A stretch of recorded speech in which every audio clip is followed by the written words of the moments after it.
자, 여러분 안녕하십니까? 이번 시간에는요, 제7편 재정학의 기타 주제 7번 문제 살펴보도록 할게요. 자, 문제를 보시면 이렇게 약간 보조해주는 방식에 대한 문제입니다.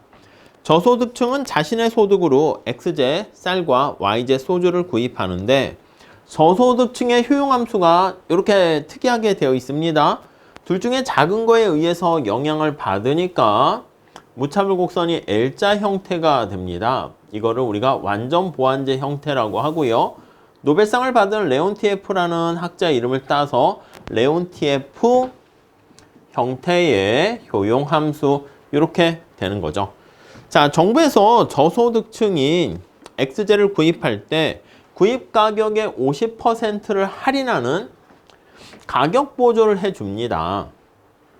가격 할인 혜택을 제공하는 것이죠. 근데 동일한 금액인데 현금 보조할 때의 차이에 대한 설명이다. 옳은 것은 여러분 이거는 사실 뭐 생각할 것도 아니고요. 보통은 무차별 곡선이 원점에 대해서 볼록한 형태가 되면요. 많이 봤어요. 우리 X제가 있고 Y제가 있는데 가격을 할인해 주는 거 아니겠습니까? 그래서 가격을 이렇게 할인을 해 주게 되면 효용이 이렇게 증가한단 말이야. 이렇게. 근데 이 사람이 이제 효용을 이만큼 증가했는데 그때 여기 나와 있는 것처럼 보조의 크기는 수평거리나 수직거리로 측정했을 때 이렇게 옆으로 이렇게 보조 크기 옆으로 계산할 수도 있죠.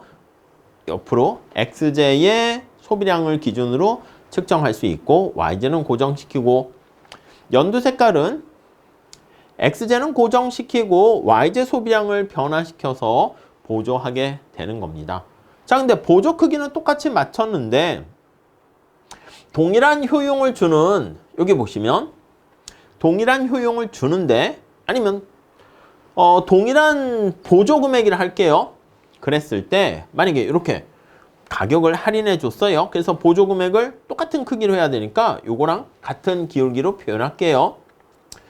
그림이 너무 작게 그려서 원래 이제 설명까지 할 생각은 없었는데 이렇게 보조를 해주는 거죠. 이 크기를 맞춰서 이렇게 보조해주면 이 사람의 무차별 곡선이 이렇게 더 밖으로 갈 수가 있어요. 그래서 우리는 알다시피 가격을 할인해주는 보조와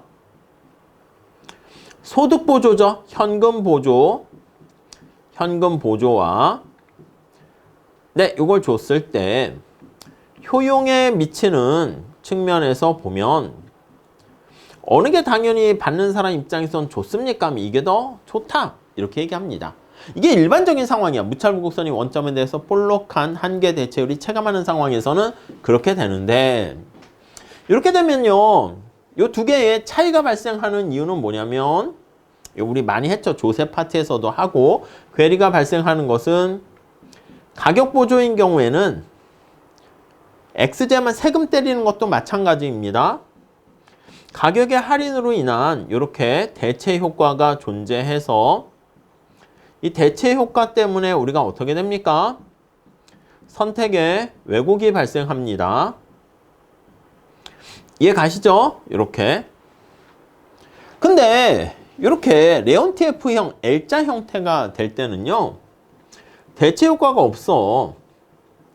좀 특수한 상황이죠. 그러니까 대체 효과는 소득 효과는 대체 효과랑 합쳐서 가격 효과를 나타내는데 가격 효과는 가격을 할인해 줬을 때 효과고 소득 효과는 소득 보조했을 때 나타나는 효과 아니겠습니까? 그래서 대체 효과가 없기 때문에 없어서 자, 그래프로 그려도 되지만 그래프 여기서 뭐 설명할 건 아니기 때문에 가격 효과는 대체 효과랑 소득 효과의 합으로 이렇게 나타낼 수 있어요. 그래서 대체 효과와 그리고 소득 효과의 합으로 이렇게 표현할 수 있단 말이지. 근데 여러분 여기에 지금 말씀드린 것처럼 대체 효과가 없어. 대체 효과가 빵이야. 그럼 어떻게 됩니까? 그렇지. 여기 보시면 가격 효과가 소득 효과랑 같아집니다. 가격 보조와 그래서 소득 보조, 현금 보조가 같게 되기 때문에 효용함수가 이렇게 되어 있을 때는 두 개 차이점 전혀 없다 이렇게 보셔야 돼요. 답은 모두 동일하다 이겁니다. 그러니까 그렇지 않은 경우에는 어떻게 된다? 효용 측면에서는 가격 보조보다는 현금 보조가 좋고 그리고 동일한 효용을 유지한다 그러면 금액이 현금 보조가 더 적게 든다 이렇게 얘기해야 되는데 이 경우는 효용함수의 특성에 따라서 대체 효과를 쫙 상쇄시켜 버리기 때문에 그래서 가격 효과, 소득 효과가 같다. 요거 잘 체크하시죠. 아셨죠? 그래서 뭐 그래프를 막 그리고 이럴 상황이 아니야. 이건 당연히 해야 되는 것이고 문제 풀 때는 약간 어렵지 않게 그러니까 약간 재정학 기출 문제는 아니고 경제학 시험에서 가져왔기 때문에 그래서 여기 고급 응용이라 했는데 뭐 사실 고급 응용이라기보다는 저 효용함수의 특성을 보시면 금방 특성을 찾아낼 수 있을 겁니다. 오케이? 자, 이렇게 정리하시죠. 감사합니다.